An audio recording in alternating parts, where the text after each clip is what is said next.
Hey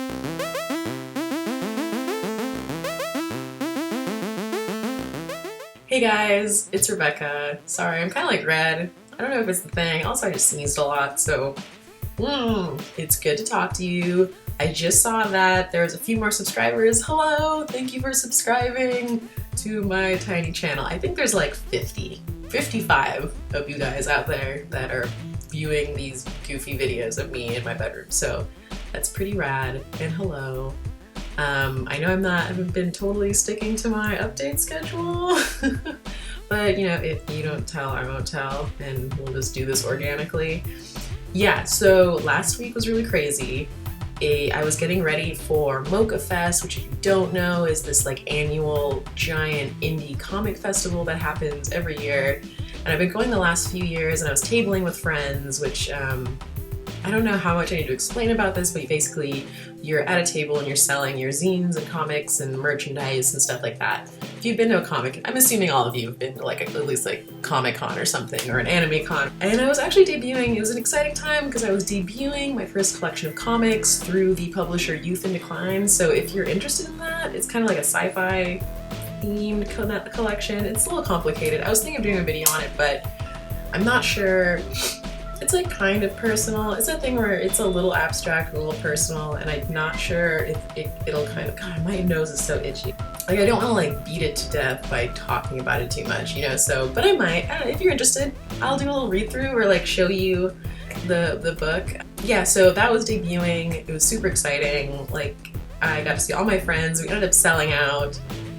It was a really good time. But I was definitely functioning on 2 hours of sleep the entire weekend. That's the thing, you're just like really sweaty and kind of miserable, like bodily, but like emotionally you're like, yes! Because you're seeing all your friends, and you're seeing everyone's new book. Like I had a bunch of friends come out with new books too. Like my friend Leland Goodman came out with a book.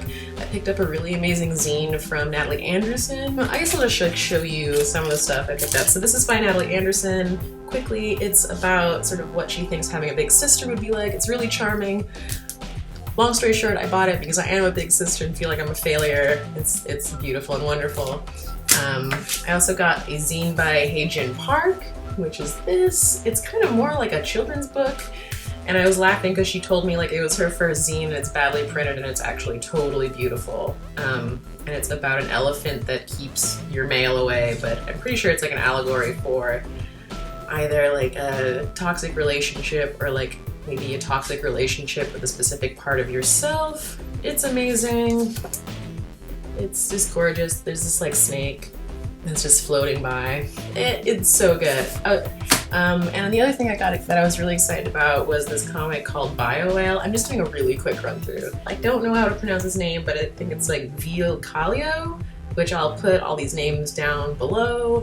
I'm thinking I might actually, I don't know, do a review individually because I have certain associations with each book. So you can't really like haul the books because there's too much to chat about, right? Like each one deserves its own little piece of the pie. I did have one book in mind that I wanted to show you guys. It's this little guy.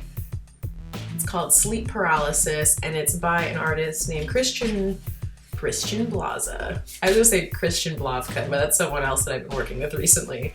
Christian Blaza, who he came up to our table and he actually just like gave us this like beautiful zine, and I'm kind of obsessed with it. It's just like above my work desk now.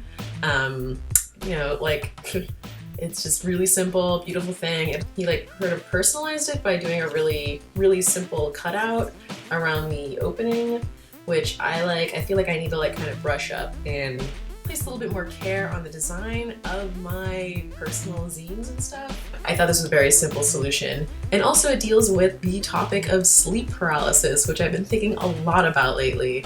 And so I thought it would be perfect. So I'm going to actually read this to you and show you the illustrations and then talk about sleep paralysis. So it starts with this eyeball. Sleep paralysis. A temporary inability to move or speak while falling asleep or upon waking. Reasons to why this happens is still unknown. Explanations can vary from disruptive stages of sleep to the supernatural. Even though people are unsure why this happens, the terror people experience are real.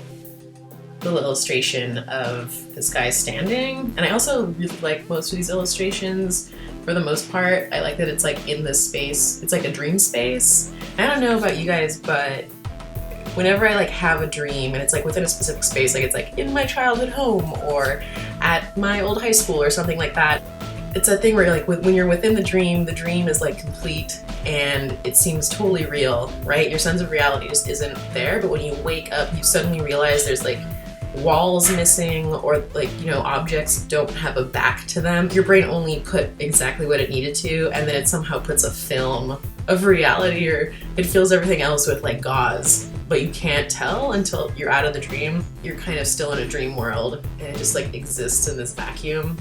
I like that. I like the vacuum.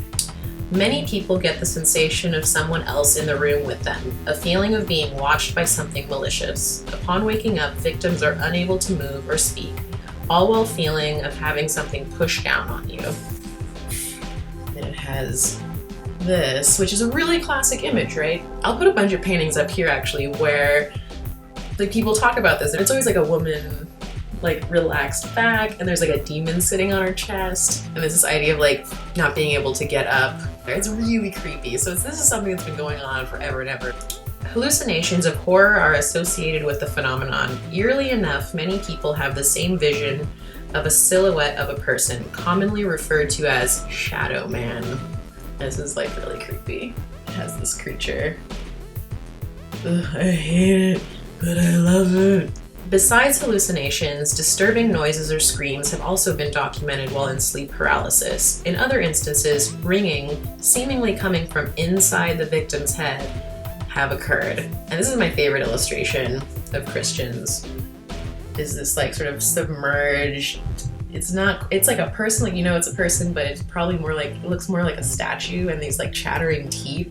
The feeling of being moved of or sinking into your bed are frequent sensations with sleep paralysis. Woman sinking in, also very good imagery. And then it actually ends there. So yeah, I really like the zine. I actually met Christian while doing a bit of a zine seminar with my friend Jensen Eckwall at Montclair University. And he was doing some really creepy stuff there too. So I love these. These are amazing illustrations. Yeah, so thanks Christian. I'll put Christian's info down below. Check out his stuff, hire him. Personally, this struck me. It's weird, like sleep paralysis has been coming up in conversations.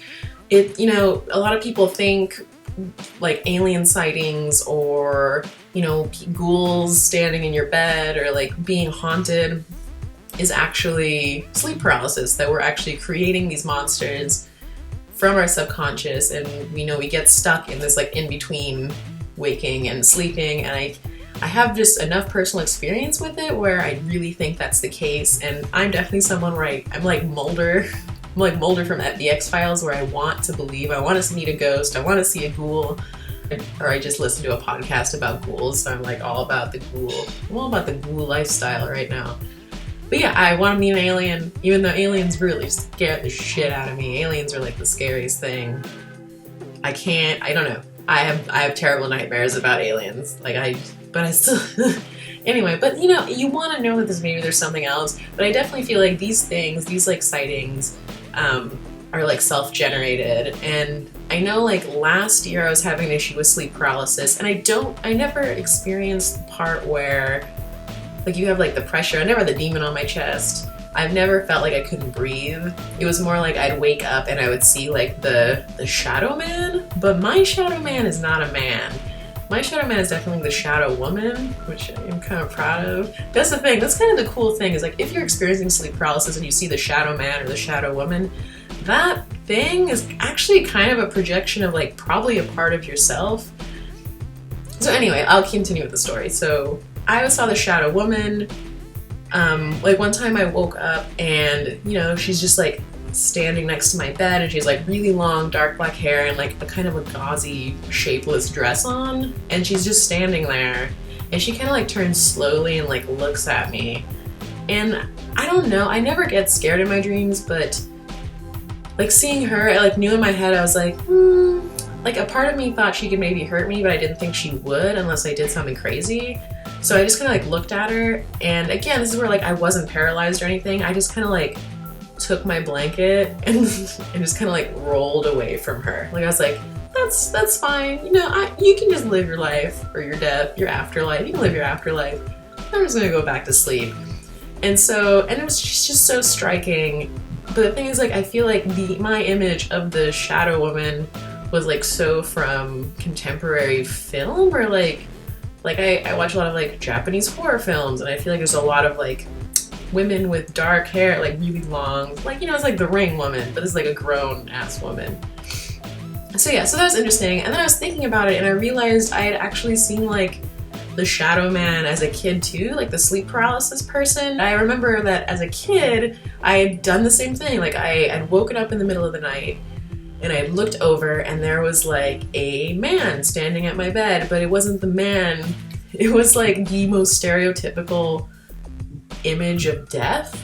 It was like, you know, a cloaked person with like a skull face, right? It's so Halloween.